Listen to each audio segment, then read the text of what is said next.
going to be the next Undertaker. He's going to be this, that, and the other. And I guess a lot of people were like blowing raspberries at that. But it does seem like if there's one guy they seem to have done well with, it's Braun Strowman, Matt. Yeah, I mean, if I was looking at Raw as a brand and thinking I need to keep 3 core people, he's one of them. Yeah. You know, he'd be one of the ones that I would not want to lose at any cost. Because, you know, he is that monster, and they've always needed someone to portray that character. I mean, yeah, Kane's back now, but Kane is 50, you know, he's in amazing shape, and he's always been a great performer, but let's be honest, you know, how much more can you get out of Kane? How much more can you get out of Big Show? You can't guarantee, you know, how long Brock Lesnar will be around.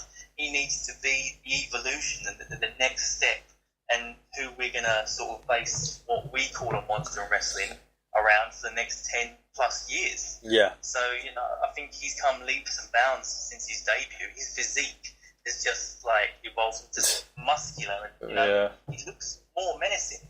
Yeah, he's also very agile. I mean, this guy is massive. You know, I know when you see a lot of the guys and you think, oh, you know, everyone can move around like that. Trust me, it's harder for guys that size, but he's very agile. You know, you can consider his height and everything, and he is just full of mass. This guy, you know, he's not. You know, you think back to Big Show. He had these moments where you thought, God damn, he's letting himself down a bit here. Like, you know, he was a little bit lazy in the ring at times, and you thought, like, what's going on with this guy? But Braun Strowman, he really does bring everything to his matches, and I think that's why fans dig him. I mean, do you dig Braun Strowman yourself, Matt? Because there's a lot of people out there that love Braun Strowman, and I can't put I can't put my finger on it what exactly that is. Whether it's just he's a badass and that's what we like because it's a bit like a Brock Lesnar type thing. But is there anything more to it, Matt? That the reason why we like it, or is it because, Matt, he's one of the few that the company seem to protect somewhat in the matches? That's definitely part of it. He's one of the few people that is booked correctly. Like, from sequence and feud to the next one, he's booked sensibly and consistently. There's no stupid losses just appearing in his record. When they say he's a monster, he really is. You've got to work hard for a victory over him. A few people get that. You know, we saw him destroy Dean Ambrose and Seth easily on Raw, so that's great protection he's getting. Sure, yeah. So I feel like he's been a success story. And, you know, I just hope WWE, you know, don't get to a point where they think there's a expiry date on him, because I think, you know, he would be really a massive draw for them going forward. And, you know, I've heard him talk on Steve Austin's podcast. He's actually a very good talker when the guy gets in. He's kind of likable. He's like you know, he could really turn into that kind of thing. But it's interesting that they've paired him up with Kane. It just makes me think they're actually seriously thinking now this guy can be a babyface, because if there's one guy you'd want to do it against, it's got to be a guy who's equal his kind of body mass in a way, because it's hard to get Braun over against a guy who's a lot smaller if they're the heel. But against Kane, this could be the switch in and the right guy.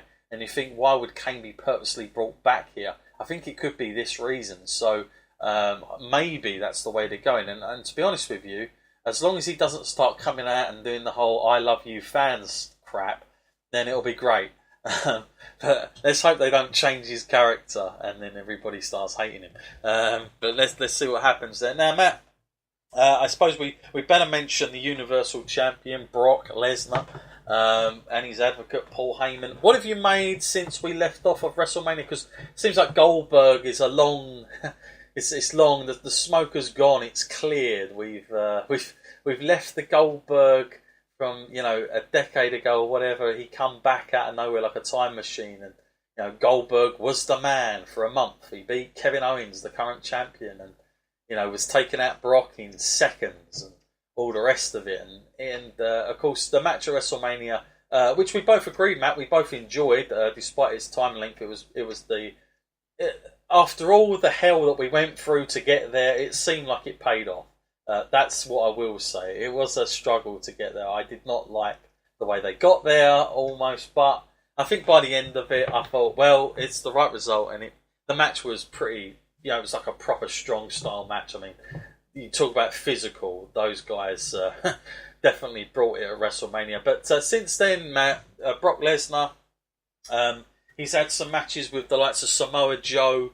He was, of course, scheduled to have a match with Braun, I think, that time, but Braun was injured. Then he's had the match where it was a fatal four-way. He's been involved in that. And coming off, I mean, what have you made of Brock Lesnar? Because he was always going to be the in-and-out champion, the part-time champion. And for me, Matt, I'm going to throw it out there. I just see this is basically Vince McMahon putting you're almost putting stock in Brock Lesnar. He's I think this was meant to have happened, if I'm honest, a couple of years ago, Matt, when he last faced Roman at WrestleMania, and I felt like that was going to be the moment where Brock had beat The Undertaker, had beat John Cena with 16 suplexes, rolled into WrestleMania as the champion, was facing a Roman Reigns, but because Roman wasn't quite ready, whether he's ready now is another debate, but wasn't ready then, they went with Seth Rollins out of the blue, and that got it past it. But since then, Matt, Brock has literally been kept very protected, and he's had some massive earning victories, and again, he's the Universal Champion, and I feel like all the stock's in him, and there's no one else Vince is going to allow to beat Brock other than Roman Reigns, who we're going to get to, folks. Don't worry. I know they might be itching on the edge of the seat. Get the Roman, talk about that bastard. But we're going to get there. We're going to get there, folks.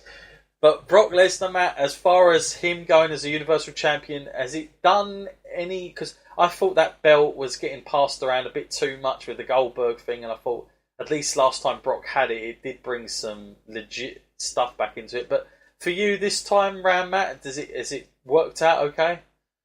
Yeah, I mean, the Universal title was a relatively new title, and having it on Brock does bring it that legitimacy. So I'm pretty glad that they have a champion like him on it. Mm-hmm. But then that's the brilliance of having two kind of heavyweight champions as well, because you might not see Brock defend it all the time, but you get to see Jinder defend his. So it doesn't really damage the company as a whole now that they have two heavyweight champions. There's always one that can carry the load, so that works out well. But he also is good to have him as a champion, because I don't get that feeling like that they're just building him up so that someone else can knock him down. Every time he goes into a title match, you kind of think like Brock's going to come out on top. Yeah. But you have that potential that someone could be him. Someone might be like given the go ahead to be the next guy to run with it. Yeah. I'm not just holding off for a Roman win here. I mean, when we saw someone like Joe, I mean, I was pretty sure that Brock was going to walk out, but there was that kind of feeling that someone like Joe can come out of the blue and give it a go. And, even Braun, I think, at one point. Yeah, I mean, I would have been happy to see Joe take it. I mean, even Braun, when I saw Braun was kind of come up and have a match, I thought they might run with him. Yeah, no, I'm with you there. But it is he's literally he's been in and out. But the thing is with Brock, I feel like people are a little bit harsh with him sometimes when they say, "Oh, he's a part-time, he doesn't want to be there." Listen, but when he turns up for me, he gives it his all. Like he's not like he has to work a style. I mean, he can't just be wrestling out of his skin, because it will look stupid for his type of character. So he's got to stick to a certain style. He's been the way WWE have booked him. He is on like another planet compared to most of the guys. Like with what he can take. Because other than the Goldberg feud, he's been pretty much always dominant in his matches. Like he just legitimately comes across like that. That's how they want him booked. Especially when you saw him take out John Cena the way he did it. And it all stems from, in my opinion, breaking the Undertaker's streak. It's one of the only things I still think that maybe that's why the Undertaker decided it should be Brock, because he knew Brock would be able to. And Heyman, in particular, will be able to keep saying it. And every time he says the streak, it's a throwback to the Undertaker. His name's always going to get mentioned with the guy that broke the streak. But I don't want to talk just yet about going too far ahead to what we think it'll be. I think what everybody is pretty much anticipating it's going to be. But And we are going to talk about Survivor Series next week, so I don't want to sort of pounce onto what's happening too much there. But I will say for Brock Lesnar, listen, no real qualms with him as the champion for me.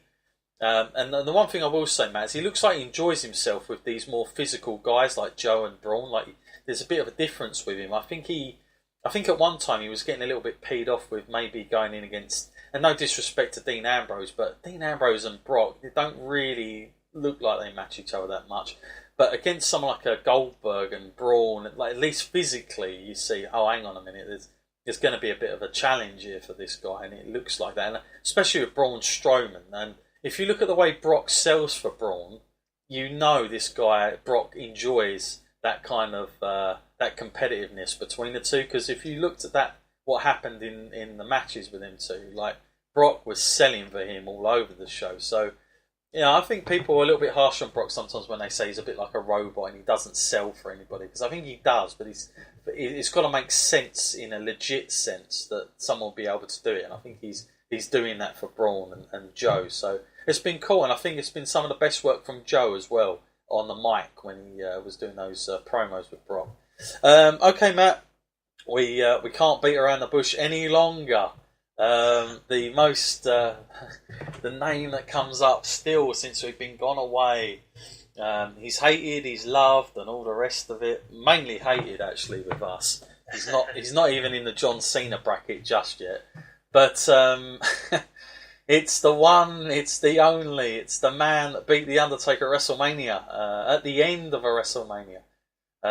May possibly be the last match we ever see The Undertaker, But Roman Reigns, Matt, he's gone on, and now he's recently reunited with the Shield. Very underwhelming, in my opinion, the whole get back together in them, and then of course the payoff never even happened, so even more underwhelming, I guess. Not that you can help that, but still didn't help. But I wonder where that will go now. In your opinion, Matt, how is Roman Reigns? I don't know how many times you've said this on this podcast. Is Roman Reigns, Matt, any nearer to being what WWE want him to be? Or is it WWE are still very delusional and they're going with this no matter what? This guy is fast becoming the guy. Mate, you also said, what was his rating on? Like, he's got the highest rating on the game, I believe, yeah? 95. 95, wow. When you bear in mind Shawn Michaels is like 90 on there, I consider Shawn Michaels to be the greatest in-ring performer that there has been. Yeah. So that's what was, do you know Brock Lesnar's off the top of your head? 93, I think. Bloody hell, yeah. So they really are distinguishing him as, the guy, I guess, in their opinion. The man, as he calls himself. The guy, whatever he calls himself. Yeah, I mean, we saw him at Raw earlier in the year in the UK. Comes out, gets that response. It seems to be the same, whatever. I don't know if it's just becoming a cool, hip thing to do now. Matt, I think he's improved on his promos. I'll give him that, but it's only when he comes across as a heel.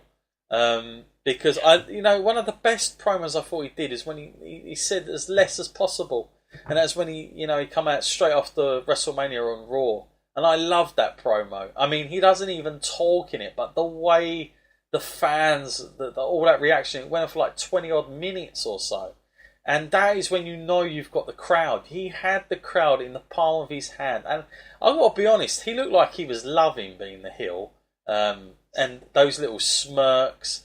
And I think he even whispered it into himself, like, I've got you in my palm of my hand.